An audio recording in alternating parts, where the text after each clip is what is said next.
Hello and welcome to Film Companion South. In this episode, we are going to be talking about Navarasa, an anthology of 9 films based on the 9 rasas. And it's been produced by Ratnam and Jayendra Panchapakesan. It's an effort to help the daily wage workers who've been hit by the pandemic. The artists and the technicians worked without remuneration, so there's no question about the merit of the project itself. But now let's look at the merit of the individual films. In the order presented by Netflix, Vijay Nambiyar's Ediri comes first. It has Prakash Raj, Vijay Sethupathi and Revathi, who's simply spectacular. Now, all acting is a combination of the director's inputs and the actor's instincts. But it's finally the actor who puts it all in front of the camera. And there are two instances of acting that Revathi does that I'm going to be remembering for a long time.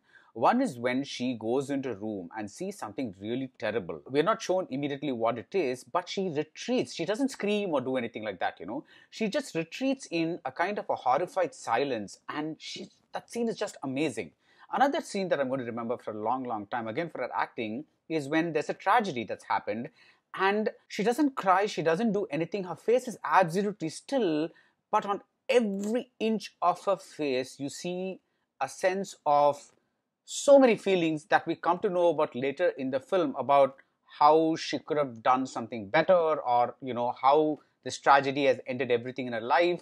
There's all that happening, and she just shows it with this almost still life-like expression on her face. She's simply magnificent. The film, however, is less so. It plays like something like an interior monologue from a Dostoevsky novel. It's certainly interesting in concept, and I love Revathi's big speech at the end, which is a series of what ifs. What if this happened? What if that had happened? But the film is quite wordy and doesn't have the power that the premise suggests. And you see in this film a lot of qualities that you will see in quite a few films in this anthology.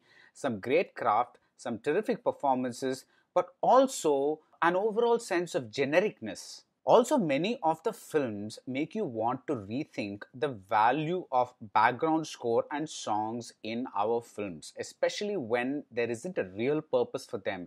Do we really need to emphasize the sadness on someone's face with 2 lines of a sad song? Doesn't the acting suffice? Isn't that enough? Priyadarshan's Summer of '92 is especially guilty of this. There is a non-stop score practically like that in a cartoon. Now, in this film, Yogi Babu plays a Yogi Babu-like character, somebody who's come from a modest background, become a big comedy star, and now he's back at his old school to deliver a speech. Now, he keeps recalling incidents from the past, and there's a very been there, done that kind of feel to the comedy here. This is the Hasya Rasa. And the one time I laughed out loud in the whole anthology was actually in the next film, not this film, but the next one, where the Prasanna character tells the Arvind Swami character, well, now I'll finally have that whiskey. Now, this film is directed by Karthik Narayan and it's called Project Agni, and it's a very curious creature. It's overtly derivative of Hollywood, and the director himself makes no bones about it. He doesn't want to hide it because he name drops both Nolan and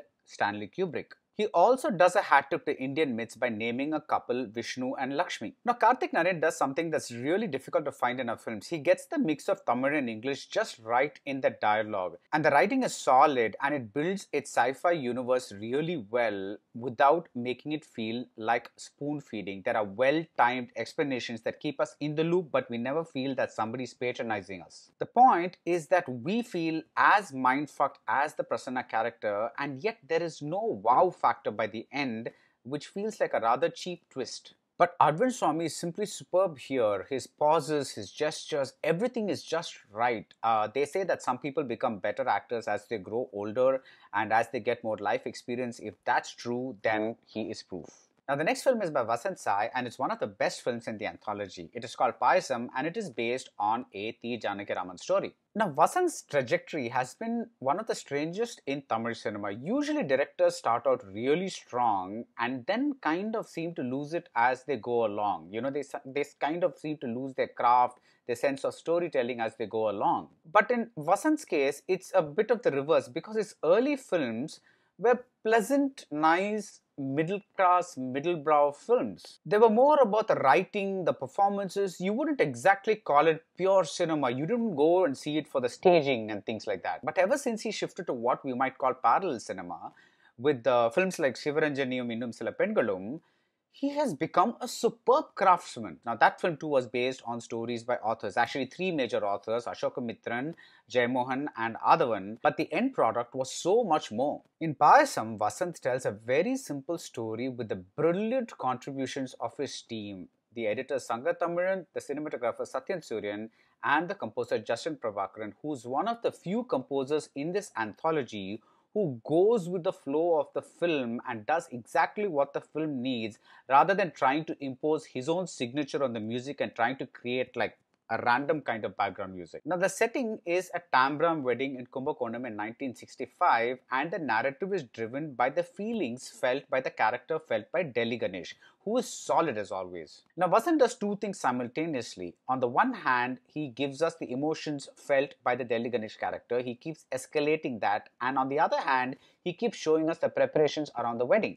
The way he does this is terrific, and when the story ends, you get that wonderful feeling, that wonderful snap you get when a good short story ends. The next film is by Karthik Subbaraj, who totally atones for the excesses of Jagame Tandiram. Now, this is his first full-fledged Elam film, and it is filled with his trademark craft, his brilliant craft. For example, there are the single takes, there is a simple 180-degree camera move that establishes two different geographies but in the same location. The story stars Gautham Menon, Sanant and Bobby Simha, and what starts out as casual banter between them slowly escalates into a tense mission. At the end, we get a message, but after that we also get a brilliant subversion of the message. Like the Vasant movie, the simplicity here is what really makes the movie work, because when you combine the simplicity of the story with the complexity of the craft and the telling and the idea behind it,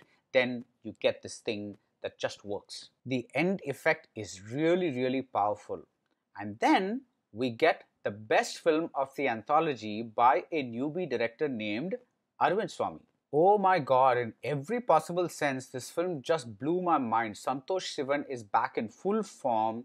The flow of the story, the craft, the performances by Ritvika and Sree Raam, everything fits together phenomenally well. And I have to give a special mention to the dialogues and the staging. My favorite shot is a sudden extreme close-up that kind of emphasizes the suddenness of our realization of who a character really is. There's so much depth and density in the story about anger, and it plays tricks with you. For example, whose anger is it really?